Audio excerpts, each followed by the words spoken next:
47th encounter of the Tata IPL 2025 is the Rajasthan Royals versus the Gujarat Titans at the Sawai Mansingh Stadium. Utsav out here. Utsav, two teams coming from respective games. What a game we are coming. But if you look into the points of the points table as well, GT well on top.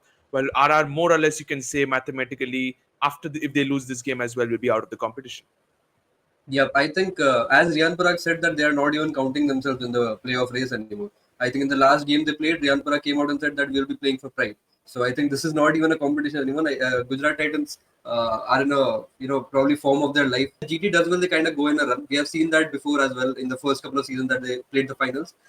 Something similar we are seeing right now, and I just don't think that this form is going to slip anytime soon.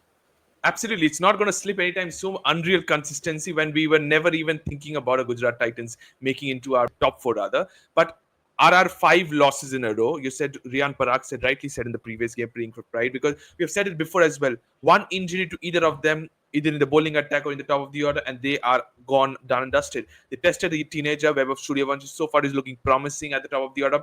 But do you think Sanju Samson factor is costing them huge, or do you think that Riyan Parag is not up to the mark as a captain? I think there is no black and white answer to it. I think a mix of everything. Getting into the season, getting into the tournament, they had a very frail squad. Even now, also the squad is very, very thin. They do not have any kind of a batting replacement. They have to go with a Shubham Dubey or Vaibhav Suryavanshi. They do not have any other option. Provide opportunity to players like them. They have a golden opportunity to make a name for themselves. But honestly, saying this like an overall squad failure is what I would sum this up to. Absolutely. Overall squad failure could be summed up pretty much. But if you take us back into the previous game against your side, the Royal Challengers Bengaluru, at the halfway stage of the second innings, it looked like it was all going to the men in pink. Can you say that Rajasthan bowled brilliantly and RCB bowled brilliantly and got themselves back into the game? Or can you say that Rajasthan was simply throwing away the wickets, allowing RCB to come into the game? Again, no black and white answer to it. I think mix of both of them. If I have to speak about RCB, we bowled pretty well. I think Krunal Pandya and Piyush pulled things back brilliantly, and then Hazelwood, two fantastic overs from him. Yes, their 20th over was also pretty good. Talking about Rajasthan Royals, I think Dhruv Jurel is taking a lot of time to get going. You cannot be playing first 25 You can say that his second half of his innings was wonderful, but can you say that his first half of the innings allowed RCB to come into the game because they squeezed the runs? Absolutely. At one point, the required run rate had gone down to 8.5 and the game hadn't even gone the 10 over mark. So if you have 10 overs to go, the required rate is 8.5 and you're taking 25 balls to get going, you are just letting the other team to come into the game. Because as an RCB fan, I had lost hope at that point. Even if Krunal Pandya bowls a fantastic spell, the game is far gone. But yeah, you let the team come in and then, the bowlers just opened the gates. Absolutely. Bowlers open the gates. You need to understand that you're playing away from home. So one glimmer of hope, and the RCB fans will also get on top of them. RCB have broken the home jinx, but GT at the Eden Gardens were just simply brilliant. While you can say GT were brilliant, holes are opening up for the defending champions because they are not looking good as a unit. Not at all. We had seen, the thing that they tried to pull off in the auction was that get as many guys from the previous squad as possible. But, you even how much ever you try to bring the entire squad back together, you have to bring in new guys. You can't just, fix the holes by bringing in a like-to-like kind of replacement, thinking that this will work out for them. They tried to replace Mitchell Starc with Spencer Johnson, and now you cannot even find Spencer Johnson even similarly to Quinton de Kock for Phil Salt. Quinton de Kock and Phil Salt, exactly. So I think again the fault goes to the management. I think the squad is not good enough. Sunil Narine had a season, once in a lifetime kind of a season last time. Correct. Every time it doesn't happen at the top of the order, isn't it? Yeah, exactly. And now because of we have Sunil Narine at the top trying to do what he's doing. Everybody is coming one position below them. Aditya Rahane is coming after him, followed by Venkatesh, followed by Rinku Ramandeep. Rinku and Ramandeep do not even have a fixed batting order at this point. And Ankush Raghuvanshi came out. That's what I was asking about the kick into the kick. Number 9. He came in number 9 in the previous game. That's shocking because he deserves a spot in the playing 11 ahead of, I'll be very honest, ahead of Venkatesh Iyer into the side. But we don't know what's going wrong for the Kolkata Knight Riders. We'll see, can they make an unreal comeback like RCB made? Because a lot of the teams are reeling at the bottom of the table are saying we want to take inspiration from RCB and make it 6 wins out of 6 and make it to the playoffs. Can they really do that? We don't know. We will see that in the business end of the tournament. But as of now, GT versus RR, if you look into the head-to-head between these two teams in the last 5 fixtures, 4-1 for the Titans. Isn't that shocking? 4 out of 1 towards the Titans. Even in that phase, Josh Butler had a season of the most. I think 800 runs he had scored in the Correct. season, and I think that is the reason they have that one win. Gujarat Titans have been on song right from the time that they came into existence. Just one bad season they had, and that is also because of all the things happening around them. Hardik Pandya leaving them at the last moment. Uh, Correct. and again, Mohammad Shami was injured that time. Rashid Khan was coming off from a back injury. So now all of the things have been put to side, put to rest, and the thought that the management had while bringing the squad together has worked to the T, like absolute perfection of a squad. Absolutely. How good has been the purple cap holder, Prasidh Krishna, for the Gujarat Titans?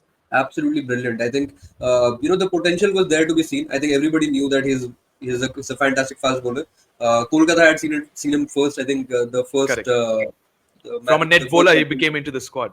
yeah.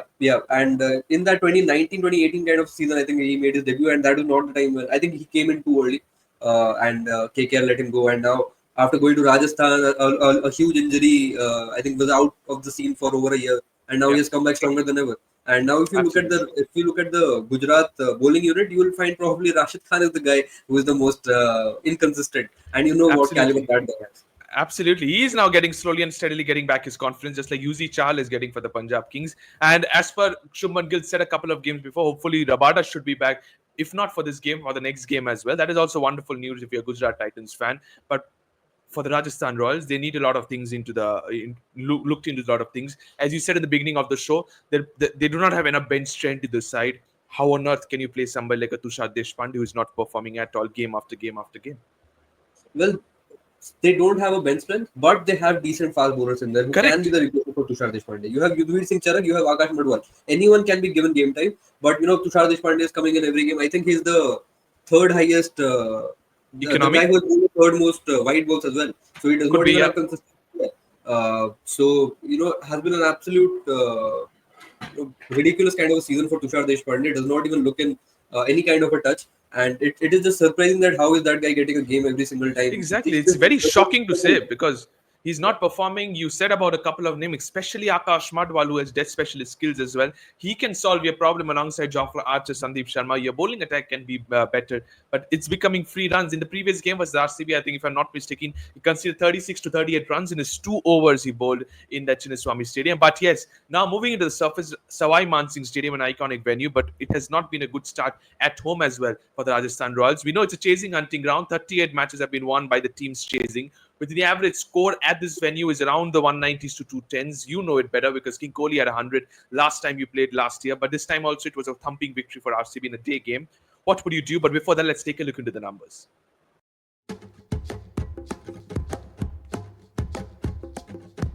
As I said, 59 matches have been played here. 38 times the team batting second have been victorious compared to the 21 times team batting first. If you win the toss, chase. Yeah, if you win the toss, you chase, and even though it is a huge ground, I think the most technical batsman, the guys who try to find gaps and Correct. run to are the guys who Correct. generally find success here. And as we saw last time around, when as you mentioned before, RCB and RR, Virat Kohli scored a century, but that was not enough because that came at not a great strike rate. Even Correct. though this is considered as one of the biggest grounds in terms of dimensions, you cannot be complacent while batting first and think of Absolutely. 170s You and said about bigger grounds in terms of 200s. dimensions. You need to run hard. If you remember that game was the RCB versus RR, Devdutt Padikkal and Virat Kohli ran 4 runs. Yep. That was unreal. I think that is something that you do not expect from the other players as well. If you look at the GT side, I feel that the guys that they have, probably the top order again, perfectly fit for this ground, and I think the problems for RR are not stopping anything. Absolutely. They're not stopping 5 losses in a row. As you rightly mentioned, if they lose one, they're going to be, I think, confirmed as out of the tournament. They cannot make it to the top four as per normal mathematically order. But let's take a look in the strategic timeout section now. It's putting you into the hot seat. Your time starts now. Yashashvi Jaiswal or Sai Sudarshan, who do you think will score more runs tomorrow? This is the battle for the orange cap. I will fancy Yashasvi as well. Okay. Second one, Josh Butler or Dhruv Jurel. Which wicket-keeper batter do you think will score more runs? No question. Josh Butler. Okay. Rashid Khan or Wanindu Hasaranga. Which spinner do you think will pick more wickets? I think Vanindu Hasaranga will find himself suited for this ground. So I'll go with Vanindu. Okay, final one. This is interesting. Who do you think will bowl the fastest delivery of the match? Jofra Archer or Prasidh Krishna? I'll go with Jofra Archer. I think he's touching 149 very often these days. Okay, so Jofra Archer, according to you, 4 answers have been given according to you. We'll see at the end of the day how many you get correct. But let's take a look at the players to watch out for both the teams, GT and RR.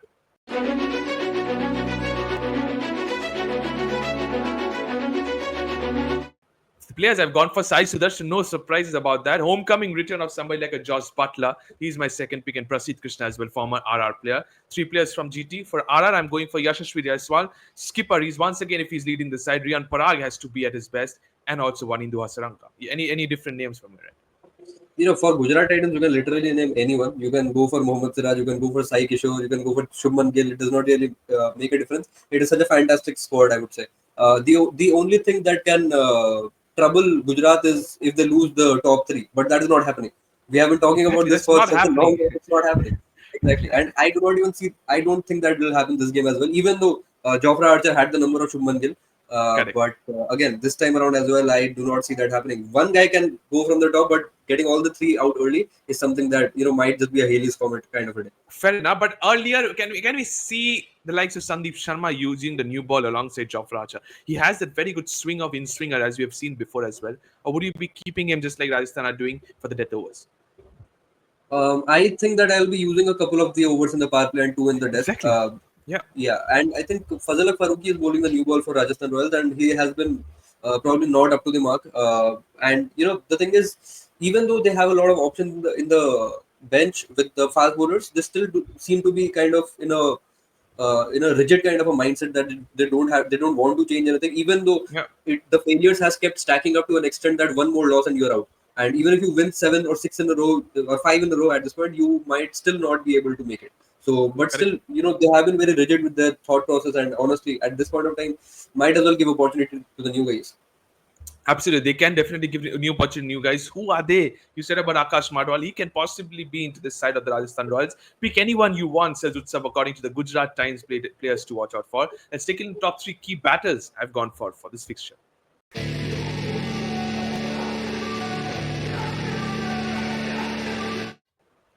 Yashasvi Jaiswal versus Mohammad Siraj, a mouth-watering battle, is battle number 1. Sai Kishore versus Riyan Parag is my battle number 2, and Hasaranga versus Josh Butler is my 3rd. Any other different battle according to you? I would like to have Prasidh Krishna in there. The kind of a red-hot form he is in versus the kind of a form that the Rajasthan batters are in. It is just polar opposite. So I would have him up there, Prasidh Krishna, against the RR middle order players. Probably a Dhruv Jurel is not here. So yeah, I'll have Prasidh Krishna versus Dhruv Jurel. And maybe a Jofra Archer versus Shubman Gill once again. Yeah, that is a great battle. I don't know how you have missed it, and even I missed that. Jofra Archer versus Shubman Gill, something that Jofra Archer fancies. He has had the number of Gill, I think 4 times now, or 3 times. I'm not sure. And Gill would be kicking himself if he gets out to Jofra Archer once again, because the way he got out in the first game, it just felt like he could not see the ball. It was too quick for him.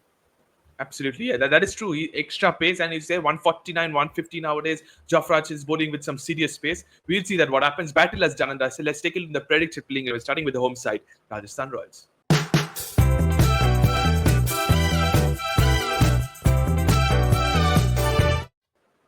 So far, they have not played good cricket, 5 losses in a row, but the bench strength is very weak. What can they do? I'm going for just one change. Akash Madwal comes into the side for Tushar Deshpande. With Vaibhav Suryavanshi continues to be my impact player. With the batting, I don't think they have options left. I think they have used everything. I don't know what is the status of Sanju Samson. I think he was just ruled out for the RCB game. If Sanju is back, then I think he comes in place of Vaibhav Suryavanshi. So that is not even a doubt. So Jaiswal and Samson will open, and that is a good enough opening duo. You have Nitish Rana, who is okay. Riyan Parag again fine. Dhruv Jurel. Shimron Hetmeyer hasn't been up to the mark again. Going under the radar when it comes. What I witnessed in the previous game as RCB was Hasaranga coming ahead, rather Jofra Archer coming ahead of Hasaranga. Did that surprise you? It did not, honestly. When I was having a conversation with my friends while the game was going on, I was more scared of having Jofra Archer in the middle than Wanindu Hasanga, considering we have had Wanindu for the longest times. I think for 3 seasons we had Wanindu, and his batting is so predictable. What has been his average? His average is, I think, 6.3 or something, and he's striking at 95 in the IPL. And that has not happened over a period of 1 or 2 games. That has happened for 17 games. 17 innings he has batted, Okay. and that is absolutely ridiculous batting averages. And I was more scared of Jofra Archer, considering when the wicket fell. I You think can the use last the two long overs were handle. left. Yeah, the last 2 overs were left, and one boundary here and there would just turn the game around. Which I Absolutely, think and through that season happened. being a I think in the last ball of the second last over, the batter had a swing and it went to very third man it was, and the fielder yeah, Shepherd I think was very excellent field placement was from Batida. So yeah. it happened once, but yes, credit where it's due for the Royal Challenge Bangalore. You're seeing one change is mandatory. If Samson comes to the side, takes the spot of Webb of Suryavanshi as well, then I think Shubham Dubey will come back to the impact sub list. Let's take a look into the playing 11 of GT.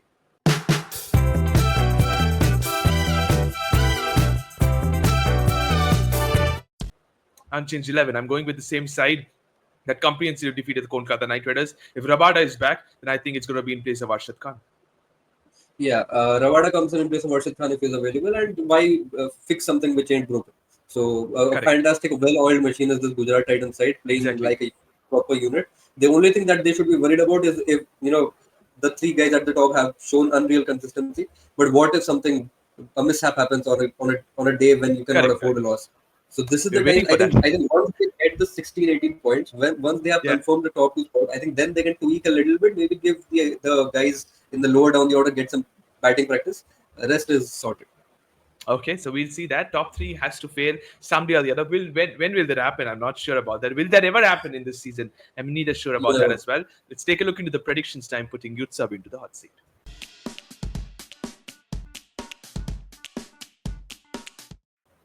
Match number 47, RR versus GT. More, it's about the Royals. They need a victory than the Gujarat Titans. Your predictions for this game, please? Well, I think this seat ain't hot enough. I think it has gone pretty cold. This matchup isn't the most mouth-watering one, I would say. One team is at the peak of their powers, and the other one Correct. just directionless at this point. I'll say Gujarat 75 to Rajasthan 25, even though they are playing at home. 75-25 for Gujarat, the visitors, even though Rajasthan are playing at home. Sums it up pretty much, Rajasthan Royals season pretty much. Thank you so much, Utsap. Thank you to all the viewers for watching this video. It's RR versus GT at Sawai Mansingh Stadium. If RR loses, more or less they're out of the IPL 2025 competition as well. Don't forget to subscribe to Fifth Number, press the bell icon as well. Thank you so much, and bye-bye.